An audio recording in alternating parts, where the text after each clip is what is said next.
In our work across professional service firms, from lawyers to accountants to consultants, we see the producer-manager-leader dilemma as pretty much a constant debate within partnerships. You've got a situation where professionals have to find a constant balance between getting work done, making sure it's executed to a very high standard, looking after clients, targeting new clients or winning work from existing clients, but also getting involved and staying involved in the leadership and the running of the firm, staying connected with its strategy, its direction, and running the machine tightly. All of that makes for a heavy load, and we know that most professionals run with something in the region of 250 to 300 things on a to-do list on a constant basis. So the key challenge is finding the right way to balance all of those competing demands on the professional's time.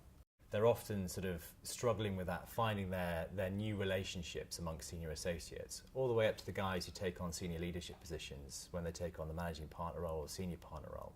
They have to readjust their whole portfolio to ensure that they concentrate on the right things at the right time. So one of the things we know about this is it's a dilemma. There's no right answer to it. You just have to find a new balance every time you go through one of those key transition points. The key theories we find help is not really to be theoretical, just accept it. Find a way of just accepting that the dilemma is there.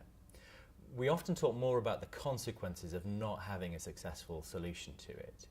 Often what we find in partners is they retreat to work. They'll just say, getting involved in leadership is too hard, getting involved in targeting new clients is too difficult.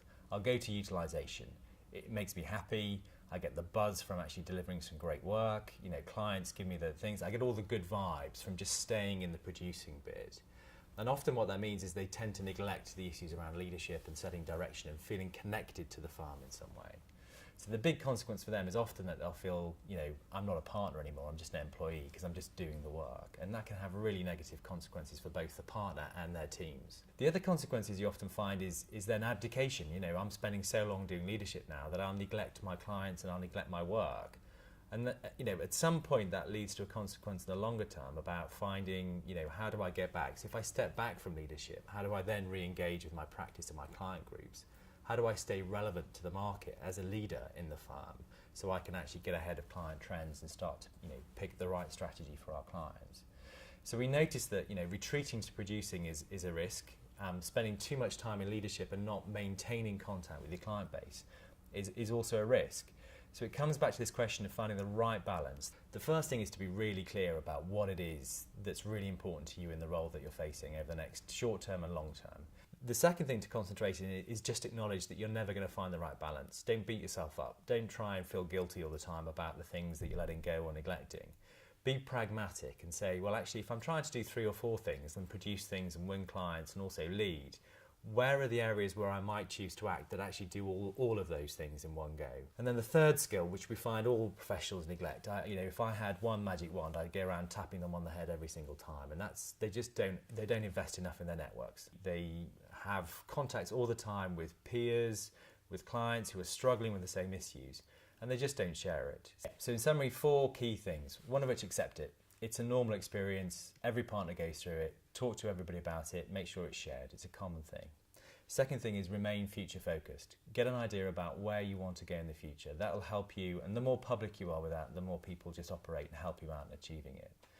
The third thing is make sure that you've actually got a great support network around you, be it at home, be it at work, be it through peers. Those guys are the ones that can really help you with ideas and support and infrastructure going through it.